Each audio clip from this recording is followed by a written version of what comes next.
ಬಂದಿದ್ದೀನಿ ಸರ್. ಶ್ರೀನಿವಾಸ್, ಬಂದಿದ್ದೀನಿ ಸರ್. ಶಂಕರ್, ಬಂದಿದ್ದೀನಿ ಸರ್. ಬಸವರಾಜ್, ಬಂದಿದ್ದೀನಿ ಸರ್. ಗೋವಿಂದ, ಬಂದಿದ್ದೀನಿ ಸರ್. ಸಂಪತ್, ಲಿಂಗರಾಜ್. ಬಂದಿದ್ದೀನಿ ಸರ್. ನಿಮ್ಮಂತ ಗುರುದ್ರೋಹಿಗಳನ್ನ ನನ್ನ ಲೈಫ್ ನಲ್ಲೇ ಮೀಟ್ ಮಾಡಿಲ್ಲ ಕಣ್ರು. ನೀವ್ 3 ಜನ ಎಂತವ್ರು ಗೊತ್ತಾ? ನಾನ್ ಮಲಗಿರೋವಾಗ ನನ್ನ ತಲೆ ಮೇಲೆ ಕಲ್ಲು ಹಾಕಕ್ಕೂ ಹೇಸ್ದವ್ರಲ್ಲ ನೀವು. ನಿನ್ನೆ ಪಂಚಾಯತಿಯಲ್ಲಿ ನಾನು ಪರಿಮಳ ಮಾವಿನ ತಪ್ಪೊಳಗೆ ಹೋದ್ವಿ ಅಂತ ನಾಳೆಗೆ ತಡವರ್ಸ್ತೆ ಹೇಳ್ದವ್ರು ನೀವು. ನೋಡಿದ್ರೇನ್ರು ನಾವ್ ಅಲ್ಲಿಗೆ ಹೋಗಿದ್ದು.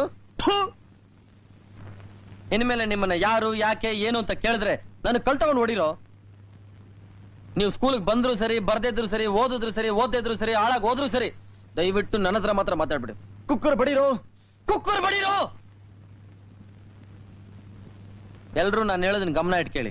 ಮಹಾತ್ಮ ಗಾಂಧಿ ನಮ್ ದೇಶಕ್ಕೆ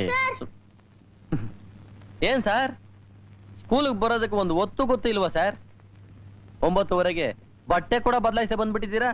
ಇಲ್ಲ, ನೆನ್ನೆ ತಾನೇ ಮೇಷ್ಟ್ರು ಮದ್ವೆ ಇದೆ, ಇವತ್ ಸ್ಕೂಲ್ ಬಾಗ್ಲು ತೆಗಿಯಲ್ಲ ಅಂತ ನಮ್ಮಮ್ಮ ಹೇಳ್ತಾ ಇದ್ರು.